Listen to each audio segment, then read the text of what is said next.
తనపై రాజకీయ కక్షతో తన భార్యను టార్గెట్ చేశారన్న వైసీపీ నేత పేర్ని నానికి టీడీపీ కౌంటర్ ఇచ్చింది. మీ ప్రభుత్వ హయాంలో చేసిందేంటంటూ నిలదీశారు మంత్రి కొల్లు రవీంద్ర, జేసీ ప్రభాకర్ రెడ్డి.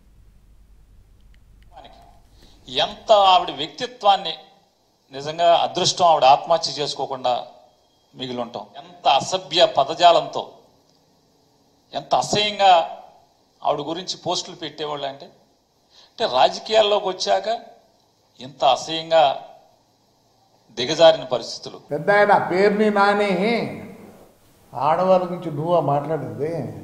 నా మీద నువ్వు కేసులు పెట్టేసి మొత్తం నా భార్య, నా కోడళ్ళు, నా కొడుకు నా మీద ఆ బుద్ధు కనపడలేదురా?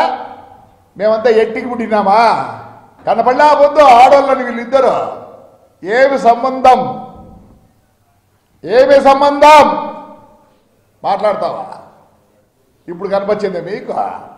మీ ఇంట్లో ఆడవాళ్ళు ఉన్నట్లు చాలా వద్ద చెప్పాలండి. ఆడవాళ్ళ గురించి, మీ ఇంట్లో ఆడవాళ్ళ గురించి చెప్పాలంటే కానీ మంచిది కాదు, సభ్యత కాదు. కాబట్టి నోరు మూసుకొని ఉంటా. ఇవాళ మీరు మాట్లాడుతూ ఉన్నారు ఆడవాళ్ళు గౌరవాల గురించి. ఆనాడు ఏమైంది మీకు? భువనేశ్వర్ గారి గురించి నిండు సభలో ఆంధ్రప్రదేశ్ రాష్ట్ర చరిత్రలో ఏ ఆడబిడ్డ గురించి మాట్లాడినటువంటి మాటలు ఆ నిండు సభలో మాట్లాడినప్పుడు నీ గుణం ఎక్కడ సచ్చింది? నువ్వెక్కడ సచ్చావు? ఆడ వయసుతో కూడా చూడకుండా 70 సంవత్సరాలు 80 సంవత్సరాలు ఉన్నటువంటి ఆడబిడ్డలను తీసుకెళ్తా ఉంటే ఆ రోజు ఎక్కడ సచ్చావు నీవు? ఏమైంది నీకు? నీ గుణం ఏమైంది? ఆ రోజు నోరు ఉంది కదా ఇష్టం వచ్చినట్లు మాట్లాడి ఇవాళ మీ పాపం పడింది కాబట్టి ఇవాళ అవన్నీ కూడా బయటకు వస్తే గజగజ